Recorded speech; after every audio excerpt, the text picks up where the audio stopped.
Deep Cuts. It happens every Saturday. This is actually my first show back live in studio. Hi everyone, we're on Facebook. Alvina Vasquez, say hi. Hi. How you doing? Hey, it's so good to have you aboard. I haven't been around in studio for, geez, I don't know how long. The show's still mine though. It's called Deep Cuts, and I'm happy to have in studio with me Alvina Vasquez. And if you see us really getting along, it's because I've known her since she was 16 years old, folks, and straight up, right? Right. 16 years old, my first job in radio. Wow. Well, that was at Tricolor. Tricolor Romantica when they were first in the market. So Right. this must have been 96 or 97. My God, I don't even want to ask how old you are. You still look like you looked then. I don't get it. I want that fountain of youth. I don't know what it is. Alvina Vasquez has got her own company, and tell me about it.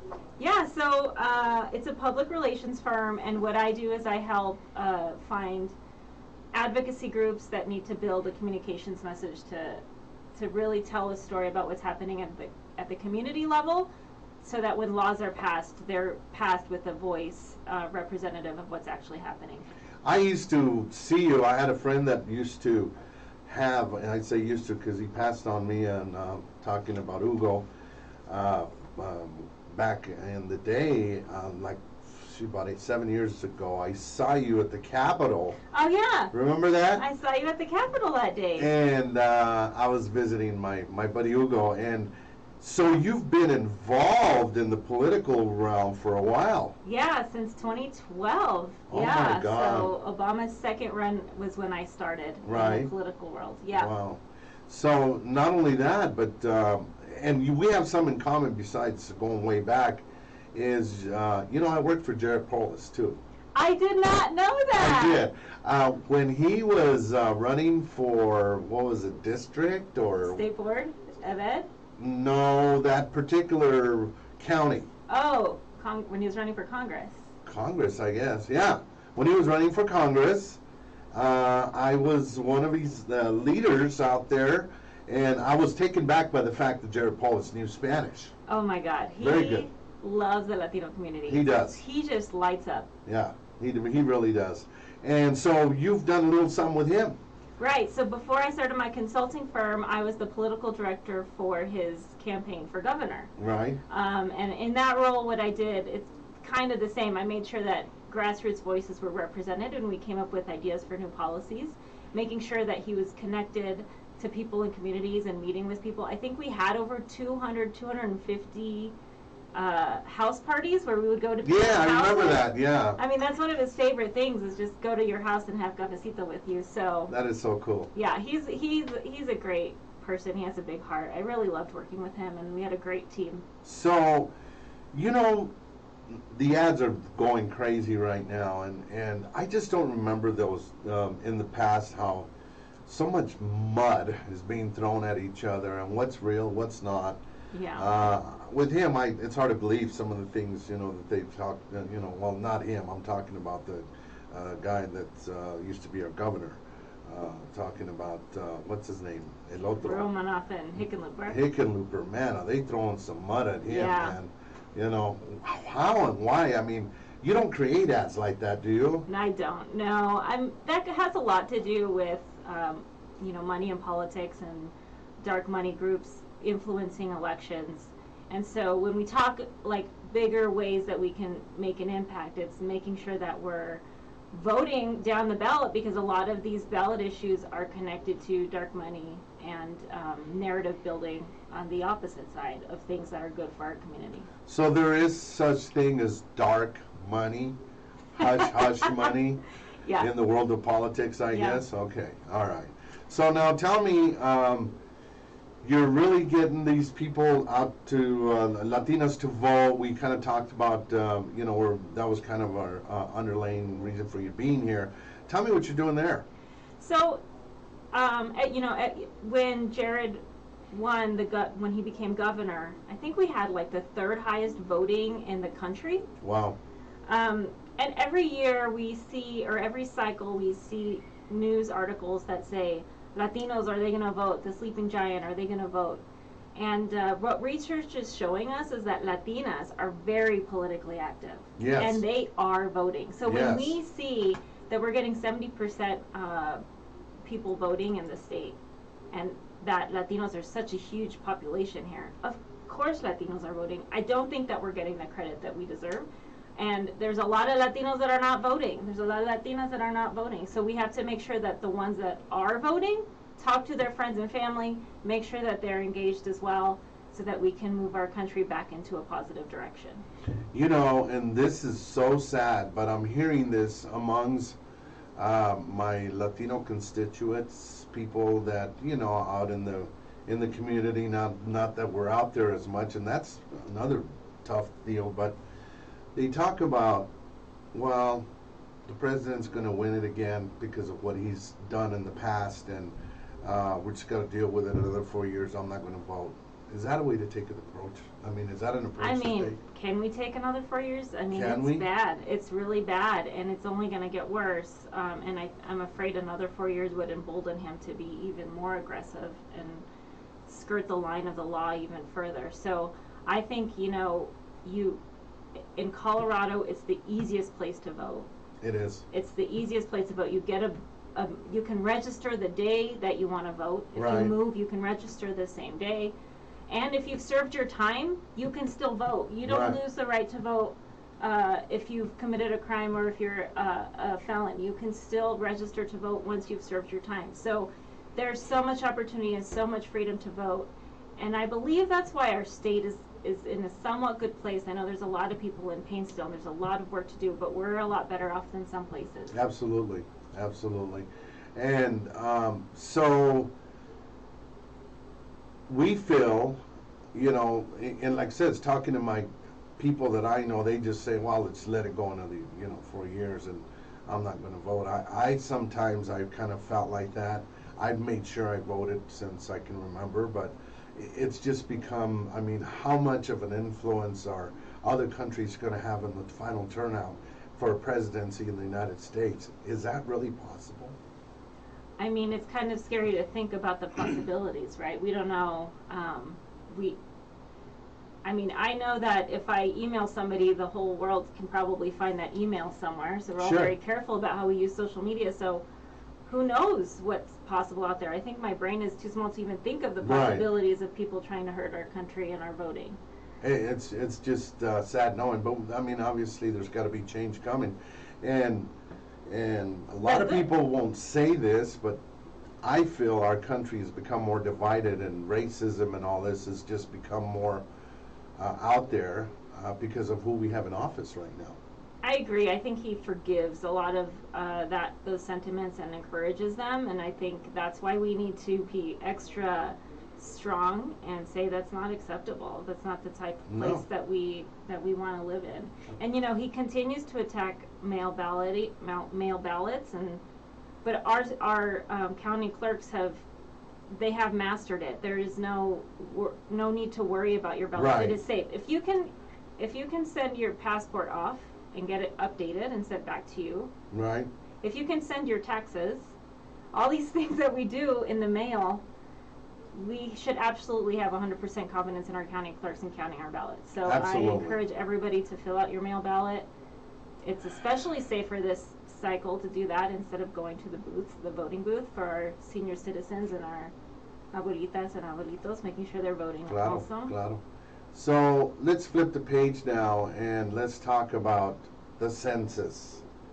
What do you know? I mean, what's the easiest way to be counted? I know people that I know are saying they never got anything in the mail. So if that didn't happen, what can they do? You just go to online mycensus.org, mycensus2020.org. Here's the thing about census is what I'm afraid of is there is so much on our plates right now. I mean, we're trying to deal with kids that have been in the house for over 4 or 5 months now. The dogs can't wait to get rid of you. The dogs can't wait to get rid of you. You're also taking care of your parents, making sure, doing all their grocery shopping for them. So the amount of concern and worry that we have in our lives is a lot. Stress. So what I'm afraid of is that we're going to miss the opportunity to get counted And why that's important is because each person in our state is worth about $1,700 of federal dollars. I never heard it said that way. I think it So if you don't counts get for a lot. counted, our state loses $1,700. Wow. Yeah. The other thing to consider is that we get, depending on our census, the amount of population we have in our state is connected to how many congressional seats we have in the House of Representatives. Right. So, because we all know with the changes of the state, we have a much larger population, we're expecting to get another congressional district, which means more representation, right? Right. More opportunities for people of color, Latinos, Latinas to run for office Right. at the congressional level. And so we have to make sure to get that seat. We have to make sure that we're counted to get that money, because that money pays for roads, schools, hospitals, all those Boy, services. do we need all that. And we don't want, and it doesn't have anything to do with your immigration status or the status of your family members. This is all just how many people are in your household. And if that's the only question you want to answer on the survey, I think it's like 10 questions, then answer that question. Because you need to get counted, or else we lose we already see the roads right now. Oh yeah, don't cruise down Colfax, because you'll probably fall into one of them potholes. It's crazy. I tell you, I had just got alignment in my car, and on I-25 of all places, by the stadium. A hole like this huge. I mean, I thought I was going in. I really did. And so bad over there. Oh, it's so bad. It's just our roads are. I mean, our infrastructure right now. It needs help. Definitely. Yeah, it needs a lot. So if anything for that, but I think more for schools and hospitals and this kind of thing. And we is know how important. much, especially in the age of COVID, how much more funding we need from the government to help pay for, better protections in the schools and that kind of a thing. So Absolutely. Yeah. So let's get a little bit on the lighter side. What have you been doing with yourself now that all this stuff's going on? So I moved my office into my house, so I've been working from home. Okay. I get to spend I try to spend one day a week with my parents and with my niece, which is amazing because she's good. 2.5, so that's fun. And I have 2 dogs. I have a greyhound. I love rescuing greyhounds. This is my second greyhound, and then I have a English pointer that is really adorable. Interesting. Okay. Yeah, so just hanging out at home. We're doing some remodel. That's a mess. So my house is all dusty. That's awesome. But yeah, having fun. So what are your plans moving forward? Obviously, there's a couple things with the elections coming up, with the census. Anything new? Any new clients that maybe you want to talk about? So there's some great organizations here in the northern part of Denver, Adams County, called UNE. UNE is working on building an economy for everybody. So how do we talk about housing, making housing more affordable? Because the thing about the cost of housing is it's going up. People were in Denver because they could afford it. Then Denver got too expensive. Now Thornton, now North Glen, now Westminster, Commerce City, all the housing prices are going up. So more and more people are getting shut out of the housing market. So they're really working on how to create policies for better housing, but more availability for housing. Which I did want to say, when I was driving up here, when I pulled into the parking lot, I was like, didn't this used to be Toys R Us? Yeah, actually it was down the street a little more. Yeah, it's some kind of a sports, outfit now. So, yeah, and the continuing changes of our state, I mean, it's crazy. It's just changes overnight. So much. I just grew up down the street, and it's so different. And now housing is supposed to, by this time next year, be up 7%. I mean, all that's doing is bringing up the prices of the homes. Yeah. I was talking to my buddy Greg Nientel from Fox 31, and we had this big thing going about, is it the Highlands or is it North Denver? If it's Chubby's is there, it's North Denver, okay? Nobody can afford it anymore. Right. The original Chubby's. The original. Yeah. So anyway, it's so good to have you in the studio. I'm so happy to be here. I love radio. It's my favorite. I'm going to do this, and we're going to do this real soon, folks. She's going to be a co-host with me on my radio show. Awesome. And I'm going to let her pick out some songs and this kind of stuff. So we're going to prep it, and you'll get wind of it. But we thank you all for watching. We've got Gene Lucero coming up next from Club 38. Speaking about changes there on in North Denver. Of He- course, yeah, his. he knows. He knows. Oh, my He's God. been there since the beginning of all Right. the changes. So 38th and Lowell tonight. Jakarta's playing, and anything you want to say in closing to people? I'm just, I'm really excited to be here, Paul. Aw. I'm glad.